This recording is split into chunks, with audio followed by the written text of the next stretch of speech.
երկու ամիս 10 օր ընդմիջումից հետո մենք հավաքվել ենք այստեղ նոր որակով, նոր իրավիճակում, նոր ասելիքներով, նոր խնդիրներով։ Մեր երկիրը հայտնվում է օրեցօր ահագնացող ներքին եւ արտաքին մարտահրավերների առաջ, գների թանկացումը, սոցիալական լարումը, պետական իշխանական բռնապետությունը ուղղակի յուրաքանչյուր քաղաքացու կոկորդից են խեղդում։ Ես ողջունում եմ բոլոր մասնակիցներին, ովքեր այստեղ են։ Ողջունում եմ գյումրեցի եւ բոլոր այն վարորդներին վրացական համարների, որ եկան միացան մեզ։ Ողջունում եմ շուկաներից քշված, երկրի իշխանությունից մոռացված ու տառապանքի ենթարկված բոլոր այն քաղաքացիներին, որոնք այսօր միացել են մեզ։ Բարի ողջույն ձեզ բոլորիդ։ Ես ներող կնեք այսօրվա միտինգը մի փոքր շատ կարճ ընդմիջումով ուզում եմ մենք հիշենք մեր մայստրո աշխարհահռչակ Օհան Դուրյանին, հարգենք նրա հիշատակը, որտեղ վաղը չեմ հուսով նրա 40-ի արարողությունն է, եւ մեր ես երկու միտինգի արանքում մենք փաստորեն կորցրեցինք մեր հրաշք քաղաքացուն, պայքարի հզոր առաջամարտիկ Օհան Դուրյանին, հիշենք մեր մայստրոին։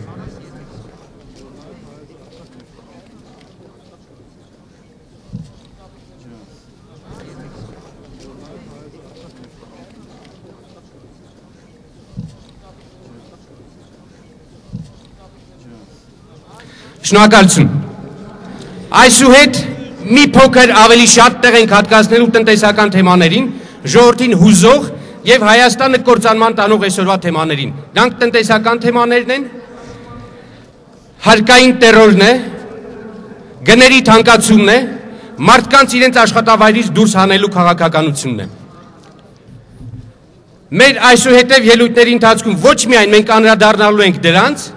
այլ առաջարկելու ենք մեր լուծումները, մեր տնտեսական ծրագրերը, որովհետև մենք բողոքող չենք, մենք երկրի իշխանությունը պատրաստական վերցնելու ուժ ենք, որը ունի ծրագրեր բոլոր հարցերի լուծումներով հանդերձ, առաջնահերթ տնտեսական հարցերի լուծումներով հանդերձ։ Այնպես որ մեր միտինգները բողոքողների միտինգ չեն,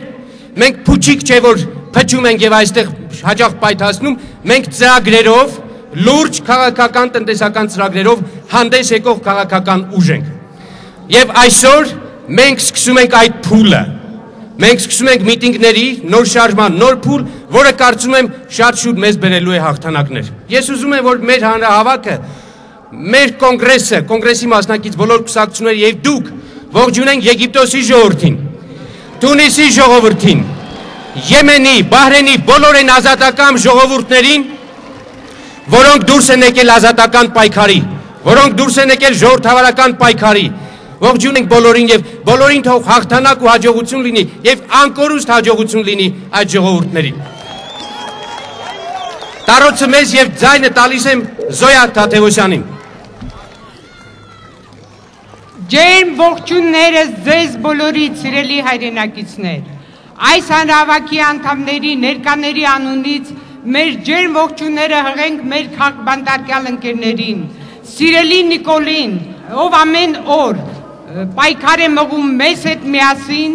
այս ընչաքաղց ու ագահ իշխանությունների դեմ, որը հրոսակախմբի նման հարձակվել է մեր պետության վրա եւ թալանում է ու թալանին կարծես թե վերջ չկա։ Անցած 10 տարիների ընթացքում նրանց հաջողվել է մեր երկիրը հասցնել մի վիճակի, որտեղ տնտեսությունը վերջնականապես քայքայվել է, հասարակությունը ծերացող է եւ աղքատ, արտագաղթը հասել է ազգային անվտանգությանը սպառնացող չափերի, ունենք գործազուրկների հսկայական բանակ։ Եթե տնտեսության վագրային թռիչքով աճի մասին հրոսակախմբի ինքնագնահատման պարզունակ տրյուկը մնաց թղթի վրա, ապա գների վագրային թռիչքը վաղուց իրողություն է դարձել։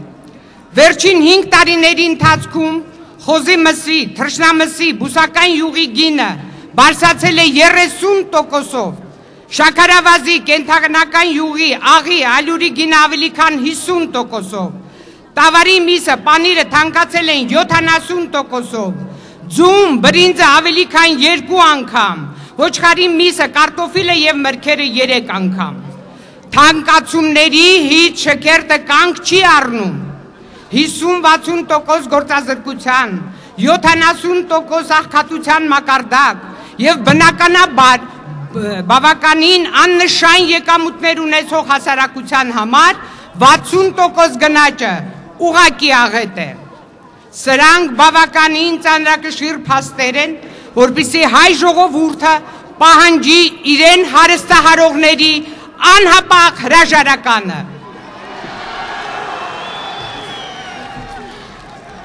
Տնտեսության գահավիժումը սկսվեց 2004 թվականին Կենտրոնական բանկի կողմից վարվող դրամի արժևորման տխրահռչակ քաղաքականությամբ, որը սեփական օգտագործման օլիգարխների միջոցով հարստանալու, համայն հայությանը թալանելու մի հմուտ հնարք էր։ 2005-2010 թվականներին միայն մասնավոր տրանսֆերտներից գրպանած գումարները կազմում են 3 միլիարդ 200 միլիոն դոլար։ Այսինքն, մեր հանապազորյա գոյամիջոցներից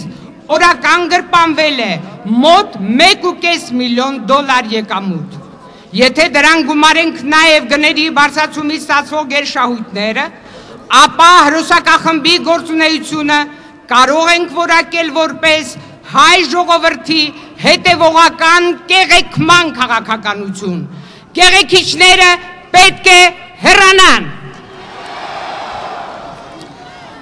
Ներմուծման ծավալների աճի արդյունքում ազգային արտադրողները դուրս են մղվել թե արտաքին, թե ներքին շուկաներից, իսկ երկրից վալյուտայի արտահոսքը 5 տարիների ընթացքում կազմել է 10 միլիարդ դոլար։ Այսինքն, այս խեղճ ու աղքատ հանրապետությունը միայն ապրանքների ներմուծման ճանապարհով այլ երկրների տնտեսություններում կատարել է 10 միլիարդ դոլարի ներդրումներ, որից 670 միլիոն դոլարը Թուրքիայի տնտեսությունում։ Սա հենց այս իշխանությունների աշխատանքի գնահատականն է։ Նժդեհական նորորյա արծիվները գոնե գիտեն, թե մեր այսպես կոչված դարավոր թշնամուն ազգային քաղաքականության շրջանակներում ինչ հսկայական օգուտներ են տվել, որից հետո սկսեն ու շարունակեն պարել իրենց խրոխտ Քոչարին։ Գուցե Քոչարի պարելու առիթը սրբապիղծ մանկապղծությունն է, կամ թե մեկ տարում ավելի քան 25,000 ընտանիքների պարտադրված արտագաղթը, կամ պետական բարձրաստիճան պաշտոնյաների անպատժելիությունը, ովքեր կողոպտել են մեր հանգուցյալների հիշատակը, յուրացրել մանկատան երեխաների բնակարանների գումարները, ինչպես նաև բոլոր այն միջոցները, որոնք ուղղվել են տարբեր ոլորտների զարգացմանը։ Ամոթ է, ամոթ։ Հայաստանն աշխարհով մեկ սփռած 10 միլիոն հայերի հայրենիքն է, մայր հայրենիքը,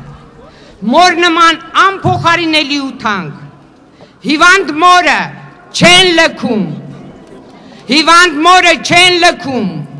յուրաքանչյուրիս բաժին է ընկնում այդ հայրենիքի 1/10 միլիոն երրորդական մասը, յուրաքանչյուրի սրբագույն պարտն է տեր կանգնելու մեր բաժին հայրենիքին, ոչ ոք իրավունք չունի սեփականաշնորհելու այն, յուրաքանչյուրիս պարտն է թույլ չտալ գազանաբարո անհայրենիք իշխանավորին բսկտելու մեր հայրենիքը։ Դա ոճրագործություն է, ոճրագործ իշխանավորը մեզանում տեղ չունի։ Հեռացեք հանուն Հայաստանի Հանրապետության, հեռացեք հանուն հայոց պետականության կայացման եւ հաստատման։ Միևնույն է, այսօր թե վաղը ժողովուրդն ինքն է ստիպելու ձեզ հեռանալ եւ իշխանությունը վերադարձվելու է իր իսկական տերերին, ժողովրդին։ Դա անկասելի է։ Մենք պայքարելու ենք մինչև վերջնական ու բաղձալի հաղթանակ։ Շնորհակալություն։ Սիրելի ժողովուրդ, փետրվարի 19-ը մեր երկրի նորագույն պատմության մեջ կարելի է սև էջով նշել։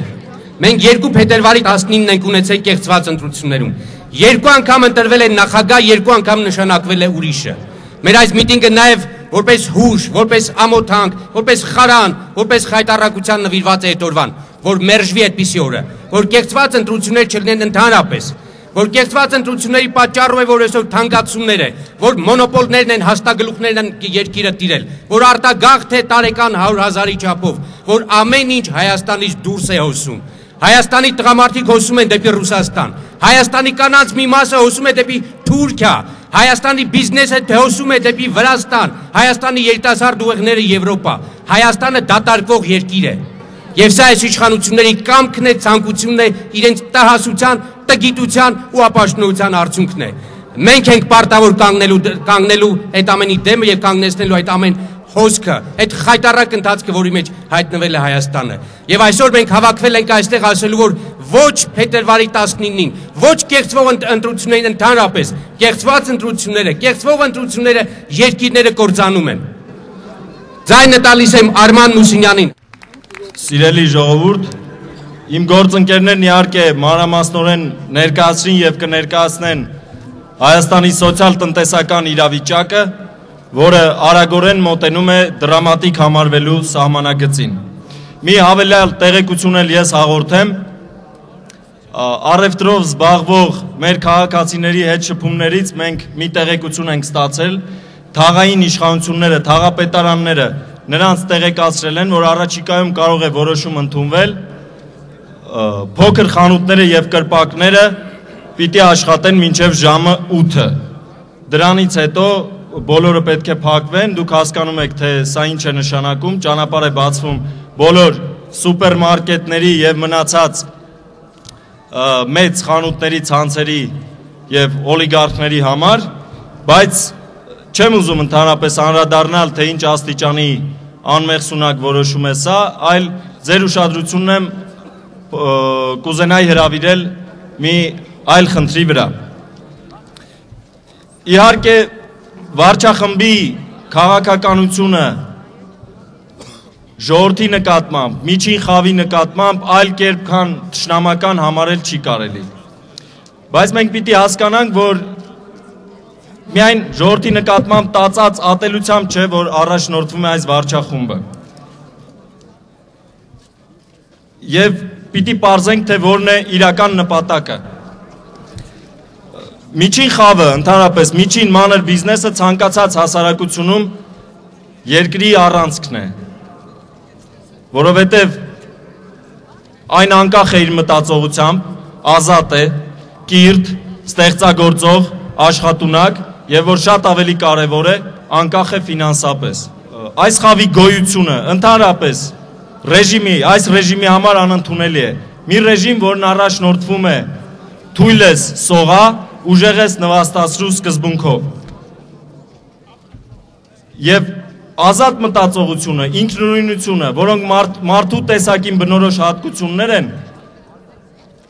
եւ հետապնդվում են այսօրվա վարչախմբի կողմից, հստակ ցուցադրում են այս վարչախմբի անմարդկային էությունը։ Սա պարզ քաղաքական հաշվարկ է։ Բյուջե լցնել, քաղաքը կանոնակարգել, ինչ-որ այլ ոլորտներ կարգի բերել, դրանք բոլորը դատարկաբանություն են եւ մոլորեցնելու նպատակ են հետապնդում։ Չկա ազատ մտածողություն, չկա միջին խավ, չկա միջին խավ, չկա դիմադրություն, չկա դիմադրություն, բոլոր ճանապարհները բացվում են այս ռեժիմի համար անպատիժ գործելու ցանկացած հանցանք, սկսած ընտրություններ կեղծելուց, մարդկանց փողոցում գնդակը արելուց, ոստիկանատներում խոշտանգելուց եւ ցանկացած այլ բան, որին մեր հասարակությունը ականատես է լինում գրեթե ամեն օր։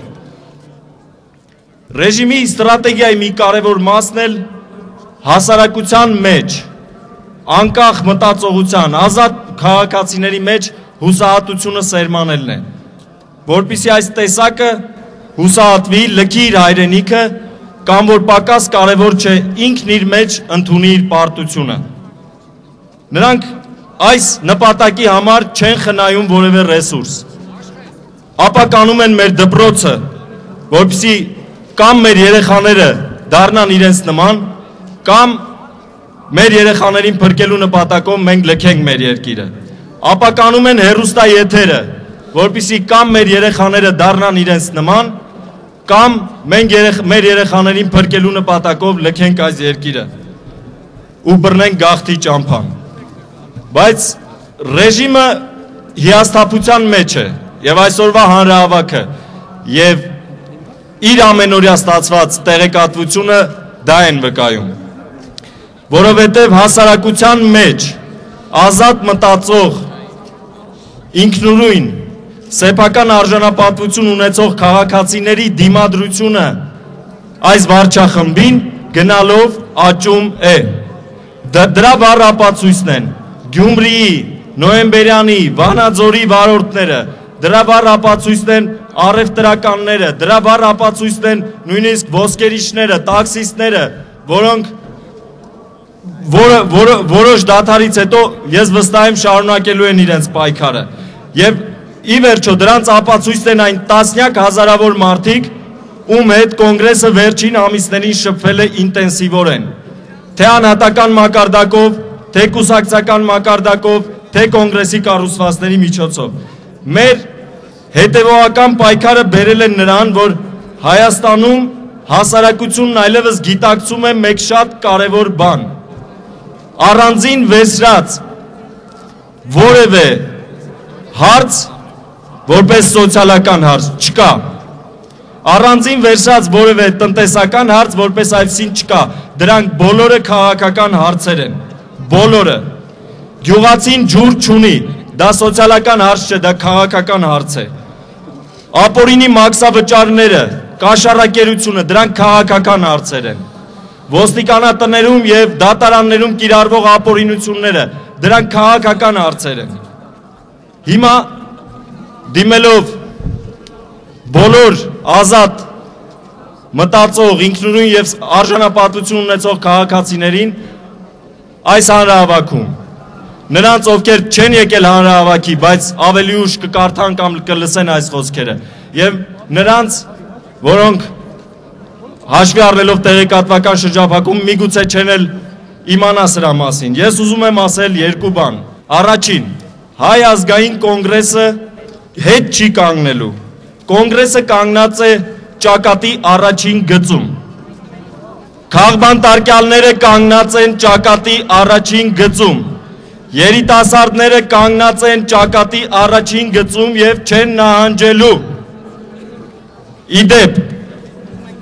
սա ամենից լավ գիտակցում է նաեւ Սերժ Սարգսյանն իր վարչախմբի հետ միասին։ Բայց ինչքան էլ կարևոր լինի շարժման քաղաքական ղեկավարության դերը, շատ կարևոր, ինչու՞ չէ որոշիչ է նաև հասարակության միջին խավի կազմակերպված դիմադրությունը ճակատի ողջ երկայնքով։ Եվ այդ տեղատարափի նման թափող հարվածներին ռեժիմը չի կարողանալու դիմադրել։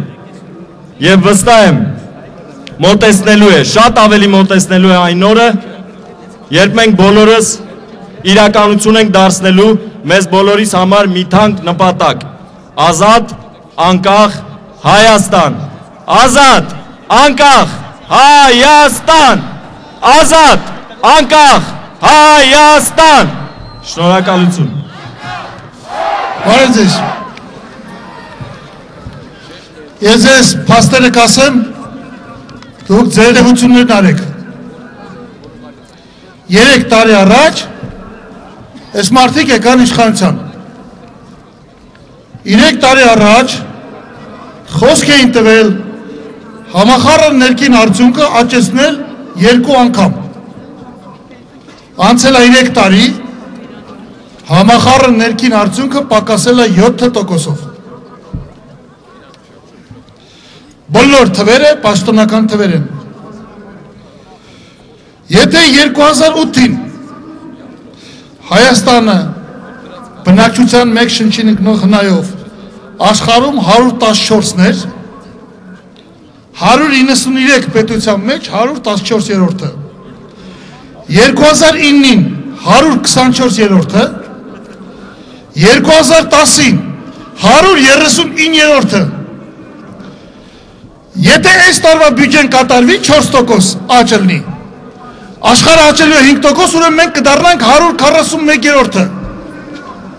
Այսօր իշխանությունը պայքարում է նրա համար, որ 2011-ին ոչ թե կլավանա ինչ-որ բան, այլ մի քիչ կվատանա։ 2008-ից 2010 թվին գներն աճել են իրանց թվերով 23.3%, այդ թվում պարենամթերքը 44%։ Նվազագույն աշխատավարձը բարձրացել են 8%-ով, 30,000 դարել է 32,000։ 2008-ից 2010 թվին 2.5 անգամ ավելացել է պետության արտաքին պարտքը։ Իսկ այդ պարտքը սպասարկելու տարեկան ծախսերն ավելացել են 5 անգամ։ Բյուջեում արդեն մյուս տարվանից դա կմոտենա ու կգերազանցի բանակին տրվող գումարները։ Այ քեզ Ղարաբաղ։ Այդ պարտքը, որ վերցել են մոտ 2 միլիարդ դոլար,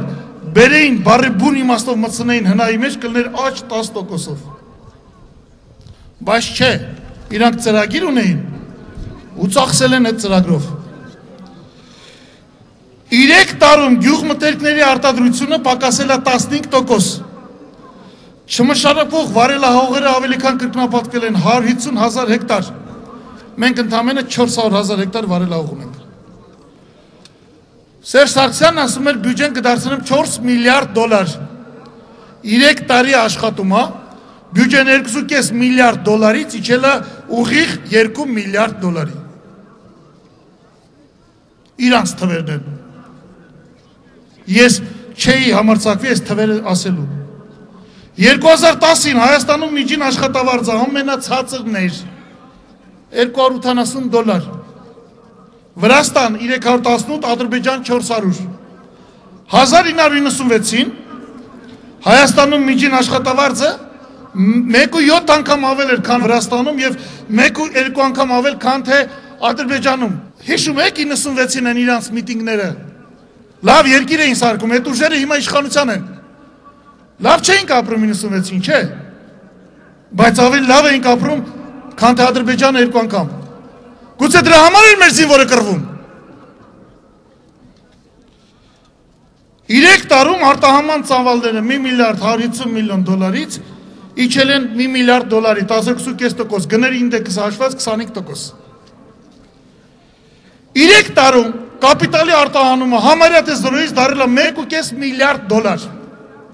Այդ ձեր ծանոթները, որ փող ուղարկում են ձեզ Մոսկվայից կամ բանից, Ամերիկայից, դուք գնում եք ապրանք եք առնում, դրանք մոնոպոլիստ են, սաղ իրանցն է,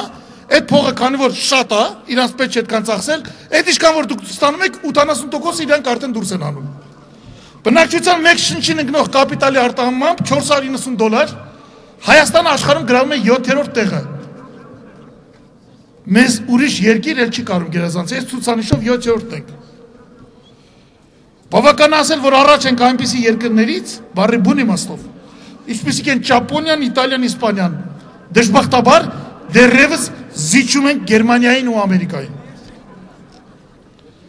3 տարում Հայաստանը լքել է ըստ պաշտոնական թվերի 118,100 մարդ։ Այս պաշտոնական թվերն են։ Գնացող եկողների տարբերությունն է։ Կամ բնակչության 3.5%-ը։ 3 տարում իրավախախտումներն ավելացել են 2 անգամ, 7,000 հանցագործությունից տարեկան 14,000-ի հասել հանցագործությունների թիվը, հատկապես ալկոհոլիզմը։ Արտադրությունը անկում է, բացի ալկոհոլային խմիչքների արտադրությունից։ Ոնց որ ասում են Սերժ Սպայվեյտ նարոդ։ Այդ մարդու աշխատանքը 3 տարվա։ Սենց է աշխատում ինքը։ Հիմա ուրիշ բան, մի հետաքրքիր բան, որ ընդհանրապես կսարսափեք։ Այսքան օրը Պարլամենտը օրենք է քվարկում, ասում է 5 օրյա աշխատանքային շաբաթը դարձնենք 6 օրյա ու բոլոր ալիքներով ձեզ պատմում են անեկդոտ։ Այ մարդ ինչ աղեք, 40 ժամը պահպանվում է։ 5 օրվա տեղը 6 կաշխատենք։ Ամբողջ պարլամենտում ես այդ օրը հասկացա, որ ժողովուրդը ոչ մի հատ ներկայացություն չունի, մեկը չասեց ինչ եք անում։ Մի հատ պատգամավոր հելավ ասեց, բայց մեկը 6 ժամ 50 րոպե աշխատանքային օրը կխախտվի եւ կդառնա միևնույնն է 8 ժամ։ Բայց այդ չէր դիտողություն անելը։ Ժողովուրդ ջան, տարին 52 շաբաթ ունի։ Եվ որ մենք 5 օր ենք աշխատում։ Ուրեմն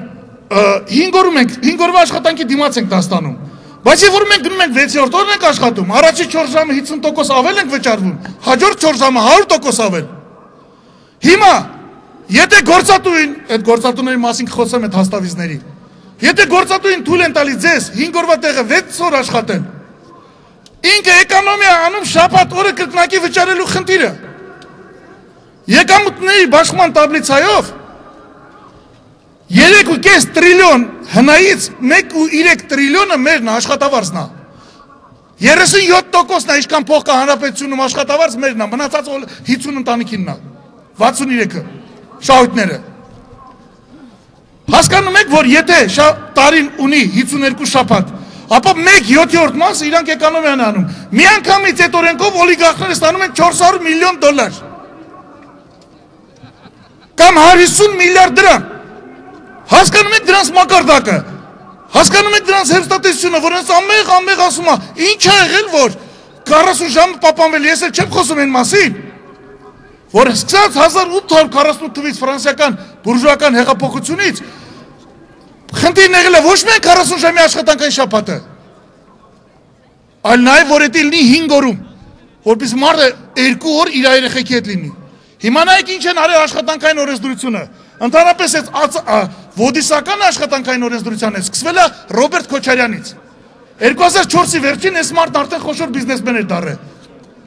Ընդունեց նոր աշխատանքային օրենսգիրք, որը գործի մեջ մտավ 2005-ի հունիսից։ Եթե հնում լիբերալը մենք ենք, իրանք իբրտե սոցիալիստ էին։ Իրանք ավելի ժողովրդական էին, իրանք ձեզ պիտի ավելի սիրելի լինեին։ Եվ այս սոցիալիստները ընդունում են նոր աշխատանքային օրենսգիրք։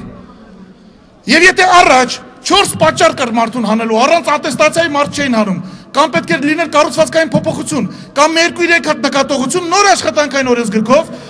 գործատուն իրավունք ունի մոտենա ասի, քեզ չեմ վստահում ու դու ազատված ես աշխատանքից։ Առանց հիմնավորման։ Եվ որ ես վայնասուն բարձրացեցի 2005-ին, ասես ինչ եք անում։ Ես լինելով լիբերալ իմ հայացքներով, բայց էսի ընդհանրապես վայրենի լիբերալիզմ արա։ Ինչ սոցիալիստներ, մանավանդ այդ աշխատանքային օրենսգիրքը ընդունվել էր հանրապետական կուսակցություն, դաշնակցություն պլյուս Բարգավաճ։ Սրանք ավելի իբր սոցիալական ուժեր են, հասկանում եք։ Հələ տեսեք ինչ աշխատանքային օրենսգիրք են ընդունել։ Ինձ ասեցին, որ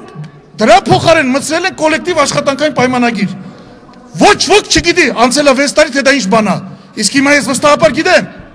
Ռոբերտ Քոչարյանը արդեն գործատու էր դառել, մտածում էր ոնց անի, որ հեշտ լինի, որտեղ ամեն մի կոպեկ որ աշխատավարձ են տալիս, ոնց որ իրան մսից տան։ Հայրենի օլիգարխները չեն հասկանում, որ երբ որ մեզ աշխատավարձ են տալիս, մենք էլ իրանց մեր աշխատանքն ենք տալիս, որ դա գործարք է։ Իրանք կարծում են, որ մենք պարտք ենք ընդհանրապես, որ մեզ փող են տալիս։ Մենք ենք թույլ տվել։ Բանը նույնիսկ ասել է նրան, որ հղիության նպաստները այս տարի հարկվում են։ Ես հետևական մարդ եմ, վերցրեցի այդ Գինեսի հիմնարկ նամակ գրի։ Ասեցի, երեխեն հələ չծնված կարելի է հարկել։ Կա տենց երկրորդ դեպք։ Էդի Գինեսի ռեկորդ չի։ Ինձ բացատրեք, ես չեմ ասել գրանցեք, ասել եմ բացատրեք։ Իրանք ինձ պատասխանել են, որ դժվար է հավատալ այդպես բանի։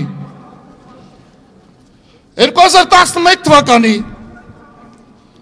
մարտի 1-ից մենք պահանջում ենք 75,000 դրամ։ Հիմա կասեք, ես ինչ պոպուլիստական բան է։ Եթե իրանց ասած թվերը միջին աշխատավարձի վերաբերյալ ճիշտ են, ապա իրանք հանգիստ կարան դարձնեն 75,000 դրամ։ Ըստ որում մենք համաձայն ենք 35,000-ից 75,000 հարկ տալ։ Ինչը հիմա էլ կա։ Մի բան էլ բյուջեն կավելանա, եթե իրանց թվերը ճիշտ են։ Իրանց վրա ոչ մի կոպեկ ծախս չլինի, ու մի անգամից բյուջեն կավելանա։ Մենք էլ թող ունենանք 75,000 դրամ, համաձայն եք սրան, թե չէ։ Գործազուրկության նպաստը։ Մենք առաջարկում ենք, որ դարձնեն 50%։ Եվ վերջապես միջին կենսաթոշակը։ Միջին կենսաթոշակը կապել միջին աշխատավարձի հետ, եւ եթե միջին աշխատավարձի ձեր թվերը ճիշտ են, տվեք միջին աշխատավարձի 40%-ը որպես միջին պետական կենսաթոշակ։ Ժողովուրդ, այս վիճակից դուրս գալու համար մի ձև կա։ Շատ հաճախ են ասում, չի կարելի հեղափոխական պայքար, Ղարաբաղի խնդիր կա, то հենց հանուն Ղարաբաղի համար էլ պետք է լինի այդ հեղափոխական պայքարը։ Վաղը հենց դա կորցնելու ենք։ Ես այս տարի ասել եմ ընկերներիս, եղել եմ հերթով Թունիս, Եգիպտոս, Հորդանան։ Պատահաբար ստացվեց։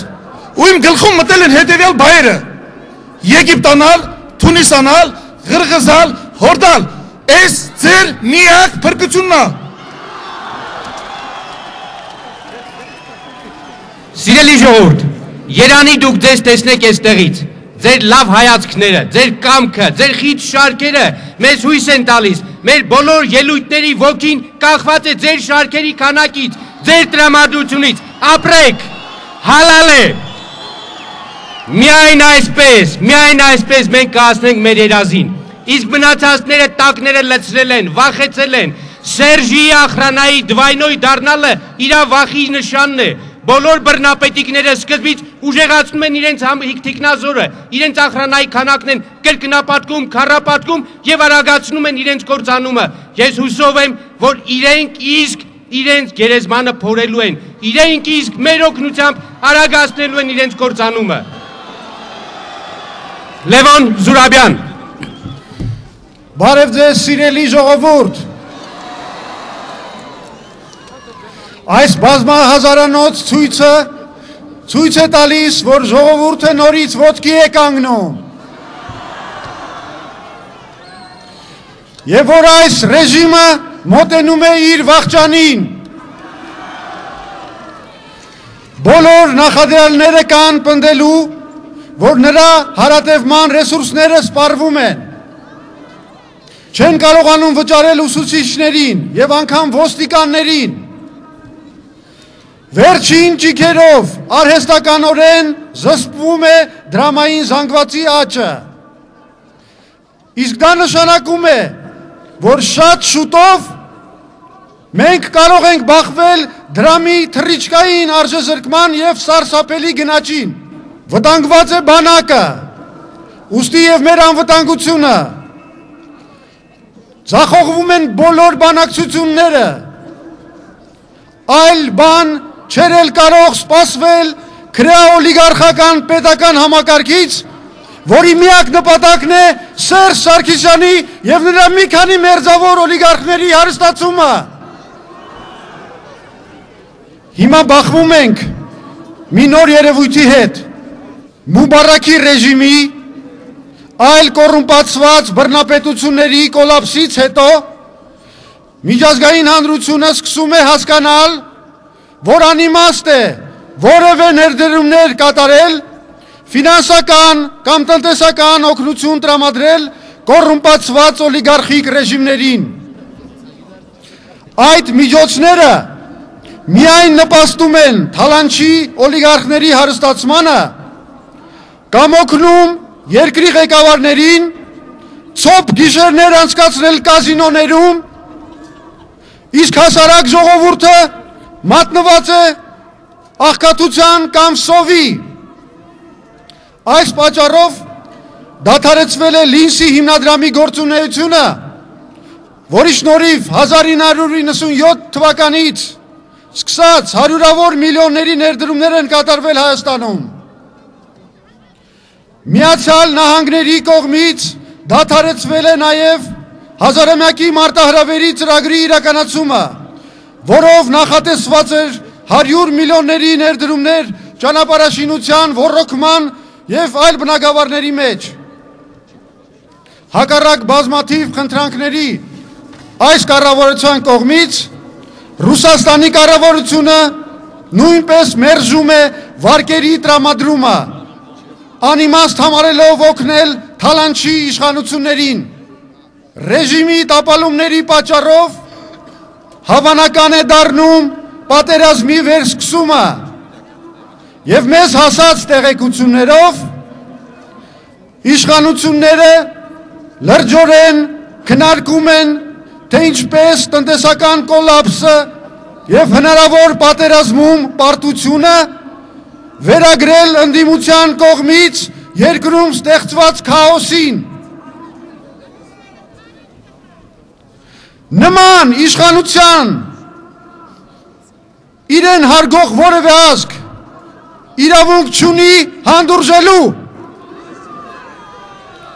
Ուրեմն մեր գլխավոր նպատակն է օր առաջ ազատվել այս կործանարար ռեժիմից։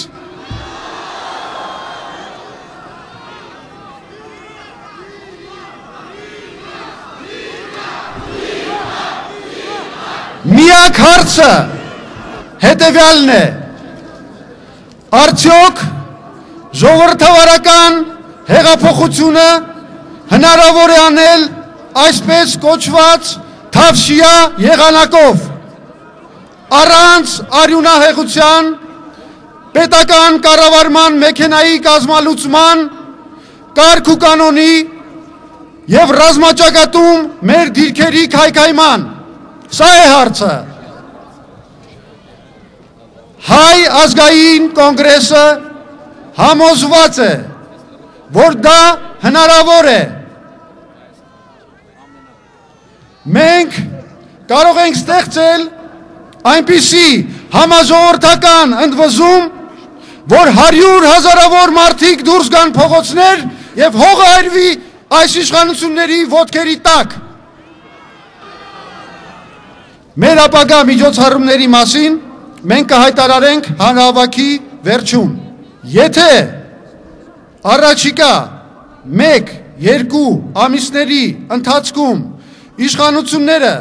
համաժողովրդական շարժման սահուն ճնշման տակ չգնան նրա հայտնի քաղաքական պահանջների բավարարման ուղղությամբ, ապա նրանք իրենց ձեռքով բացելու են ժողովրդի ցասման ճանապարհը, ինչպես դա եղավ Եգիպտոսում եւ Թունիսում։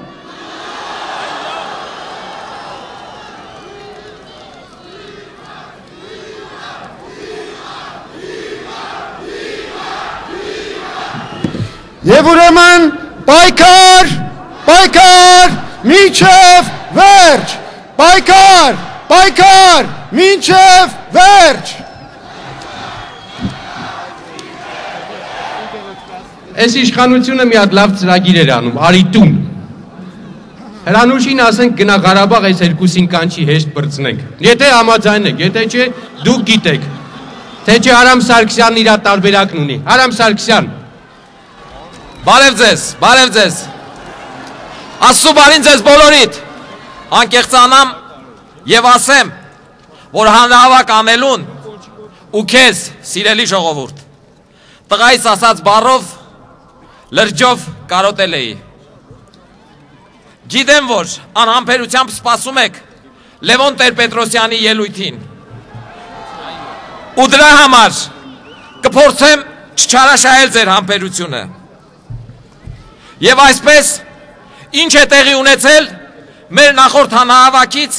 առ այսօր ընկած ժամանակահատվածում, աշխարհում եւ Հայաստանում, արաբական աշխարհում, իսկ մասնավորապես Թունիսում եւ Եգիպտոսում ժողովրդավարական հեղափոխություններ եղան, որոնց արդյունքում 50-ից 70 միլիարդ կարողություն, 25-ից 30 տարի լիակատար իշխանություն ունեցող դիկտատորները ստիպված եղան հրաժարական տալ։ Եվ ուրեմն եկեք շնորհավորենք մեր բարեկամ արաբ ժողովրդին։ Ու այս իշխանություններին էլ բացատրենք, որ 21-րդ դարում ժողովրդավարությունը այլ ընտրանք չունի եւ մենթալիտետի մասին խոսակցությունները վաղուց արդեն քաղաքական կատեգորիա չեն։ Իսկ մեզ հետ կապված ամենակարևոր իրադարձությունը իմ կարծիքով եղել է Աստանայի գագաթաժողովը, որի ընթացքից դժգոհ ժամանակից շուտ հեռացան Ռուսաստանի Ֆեդերացիայի եւ Ադրբեջանի նախագահները։ Ու հենց դրան էլ անմիջապես հետևեցին իշխանական եւ իշխանամերձ ճամբարի խժդժություններն ու դժգոհությունները։ Մասնավորապես արտգործնախարարի հրաժարականը պահանջող դաշնակցությունը սեփական համաժողովում պահանջեց Սերժ Սարգսյանի հրաժարականը։ Հենց իր ներկայությամբ Բարգավաճ Հայաստանը հայտարարեց, որ իր նպատակն է խորհրդարանական ընտրություններում հավաքել 50+1%։ Ռոբերտ Քոչարյանին ընդունեց Ռուսաստանի վարչապետ Վլադիմիր Պուտինը։ Իսկ երբ Սերժ Սարգսյանը շնորհակալություն հայտնեց ԱՄՆ պետքարտուղար Հիլարի Քլինթոնին Աստանայում դրսևորած անկողմնակալ եւ հստակ դիրքորոշման համար, Քոչարյանը հիշողության փայլատակում ունեցավ եւ մեզ բոլորիս հիշեցրեց, որ ինքն է միակ տղամարդը, որ ինքն է ձևավորել ՀՀԿ-ն ու ԲՀԿ-ն, որ ինքը վեր է կուսակցականությունից, որ հիմա էլ դեմք, արբիտր ու պապա է։ Ի դժբախտություն մեզ բոլորիս, չհասկանալով, որ թե իր նախագահության շրջանում, թե հիմա ինքը մեղմ ասած շարքային զինվոր է, որ իրական արբիտրը այդ պարագայում գույք պարտքի դիմացի տերն է, որն առ այսօր ջանադրաբար օգտագործում է իրեն։ Իսկ Սերժ Սարգսյանը փոխանակ երիտ հանրապետականներով հիշեցնի հոկտեմբերի 27-ը եւ ով պարտք լինելը Քոչարյանից տարանջատվելու ընդամենը մի տարբերակ ունի։ Եվ ես ուզում եմ, որ սա հասկանան նաև նրա մերձավոր շրջապատի հանրապետականները։ Ինչ ուզում եք ասեք, բայց այս ժողովուրդը մարտի 1-ին տեղի ունեցած դժբախտ դեպքերը դիտում է որպես Հայաստանի երկրորդ եւ երրորդ նախագահների համատեղ գործունեության հետևանք։ Ուստի Սերժ Սարգսյանը առաջին հերթին պետք է ձերբակալի նրանց, ովքեր կրակել են անձայն ժողովրդի վրա ու 10 մարդ սպանել։ Հավատացեք, որ ցանկություն եւ իշխանություն ունենալու պարագայում դա բարդ գործ չէ։ Եվ երկրորդ, ազատ արձակի քաղբանդարկյալներին հակառակ դեպքում այս եւ երկրում կուտակված սոցիալական, ժողովրդավարական, բարեհոգեբանական, տնտեսական ու արտաքին քաղաքական հարցերի պատճառով ինքն էլ Բենալիի ու Մուբարակի նման ստիպված է լինելու հրաժարական տալու։ Որովհետև մեզ եւ այս ժողովրդին այլ ելք չի մնում, քան այս վիճակից դուրս գալու համար պայքարելը։ Մենք պարտավոր ենք պայքարել հանուն այս երկրի ազատության համար իրենց կյանքը տված մեր եղբայրների ու զավակների, հանուն բանտերում գտնվող մեր ընկերների, հանուն մեր սերունդների ազատ ու արժանապատիվ ապրելու իրավունքի եւ վերջապես հանուն այս հրապարակում ու այս հարթակում 2000 թվականից հանրահավաքներին առանց տրտնջալու ու հույսով մասնակցող ամեն անհատի ու քաղաքական գործի, որովհետև նրանք իմ կարծիքով ու համոզմամբ արժանի են ավելի բարեկեցիկ ու արժանապատիվ կյանքի։ Իսկ այդ ցուցադրական համագումար մամագումարները, հուշագիր մուշագրերը, ով միացավ, ով թեկնածուն է, ով հետ է, ում դեմ է, խաղ ու խաղիկները, որ գործող իշխանությանը դարձնում է երկրի ամենակարևոր ու կենսական հարցը, իրականում կարևոր է միայն իր համար։ Այդ հարցերից ու այդ հարցերի պատասխաններից մեր պայքարի ոչ էությունը, ոչ նպատակը չի փոխվում։ Իրենք մտածում են իրենց մեջ իշխանությունը բաժանելու։ Մենք մտածում ենք երկրի ու պետության մասին։ Հավատացեք, որ մեր պայքարը հզորանալու հնարավորություններ ու տարբերակներ մենք ունենք, բայց մենք պարտավոր ենք նաև ամեն ինչ անել, որ առաջին մեր գործընթացը որևէ արբիտրի Կասեր Քոչարյանը գործիքը չդառնա։ Եվ երկրորդ, հաշվի առնելով 2004 թվականի ապրիլի 12-ի եւ 2008 թվականի մարտի 1-ի դեպքերը, այն պայքարի հերթական հանգրվան չդառնա, այլ բերի միանշանակ իրական եւ վերջական հաղթանակ։ Հետեւաբար պայքար, պայքար, մինչև վերջ, պայքար, պայքար, մինչև վերջ, պայքար, պայքար, մինչև վերջ։ Շնորհակալություն եւ Աստված մեզ օգնական։ Դիմում եմ ոստիկաններին, խնդրում եմ, հորդորում եմ, մի արգելակեք ժողովրդի մուտքը դեպի հրապարակ Պոնչիկանոցի մոտից։ Մարդիկ շատ են հավաքված, խիտ են եւ դուք էլ պրոբլեմը մի ավելացրեք։ Թողեք մարդիկ մասնակցեն մեր հանրահավաքին։ Եվ վերջին դիմումը մեր ժողովրդին։ Ժողովուրդ, խնդրում ենք ձեզ, մի լքեք Հայաստանը։ Ծրագիր է իրականացում դիտավորյալ նպատակային ժողովրդին Հայաստանից հանելու։ թողնելու այն մարդկանց, ովքեր ծեր են, ովքեր անկարող են պայքարի ելնել, ովքեր անկարող են միտինգների, ցույցերի, պիկետների մասնակցել։ Դիմում ենք ձեզ, մի լքեք Հայաստանը, դուք եք տերը, դուք եք որոշելու այս երկրի ճակատագիրը։ Շատ ավելի հեշտ ճանապարհ կա։ 2 հոգու հարկավոր է արտագաղթը կազմակերպել, մնացածը լուծվում է։ Ընդամենը ավելի լավ է 2 հոգի արտագաղթի, քան ամեն տարի 100,000 հոգի։ Սիրելի հայրենակիցներ, մեր պահանջը շատ հստակ է։ Երկրում պետք է անցկացվեն արդար, ազատ, համապետական ընտրություններ։ Պետք է կյանքի կոչվի Սահմանադրության 2-րդ ամփոփող հոդվածը, համաձայն որի ժողովուրդը իր իշխանությունը իրականացնում է ազատ ընտրությունների միջոցով։ Քանի դեռ մեր երկրում չեն անցկացվում ազնիվ ընտրություններ,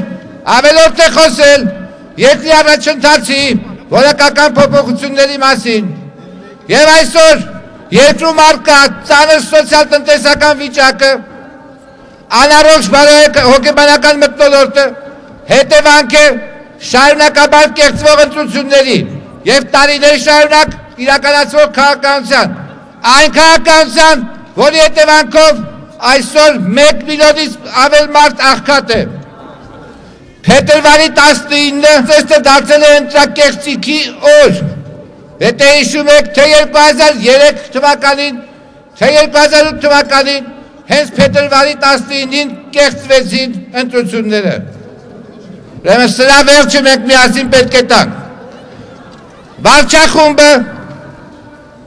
կոալիցիա կազմող քաղաքական ուժերը երկրի առջև կանգնած խնդիրները լուծելու փոխարեն, սոցիալական աղետը կանխելու փոխարեն մտահոգված են միայն իրենց վերարտադրությամբ եւ ստորագրում են հուշագիր, որից փաստորեն փոխում է, որ գալիք 2012 թվականի խորհրդարանը պետք է ձևավորվի ոչ թե ժողովրդի քվեով, այլ կոալիցիոն ուժերի միջև ձեռք բերված պայմանավորվածությունների համաձայն։ Այլապես ինչ է նշանակում հուշագրի մեջ նշել, որ կոալիցիոն ուժերը նպատակ չունեն գալիք խորհրդարանական ընտրությունների ժամանակ ավելացնել իրենց քաղաքական կշիռը կոալիցիայի ներսում հավասարակշռությունը խախտելու, փոխելու հաշվին։ Իսկ իշխանության կողմից պատվիրված սոցհարցումները ցույց են տալիս, որ քանի վիճակը երկրում վատանում է, այնքան աճում է ժողովրդի վստահությունը այս իշխանությունների նկատմամբ։ Այս աբսուրդն է օր ու գիշեր քարոզվում եթերով իշխանությունների կողմից։ Հուշագրում նաև նշում են կոալիցիոն ուժերը, որ իրենք կարևորում են փոփոխությունների շարունակականությունը։ Բայց ինչ փոփոխությունների մասին է խոսքը։ Աղքատության աճի, ահագնացող արտագաղթի,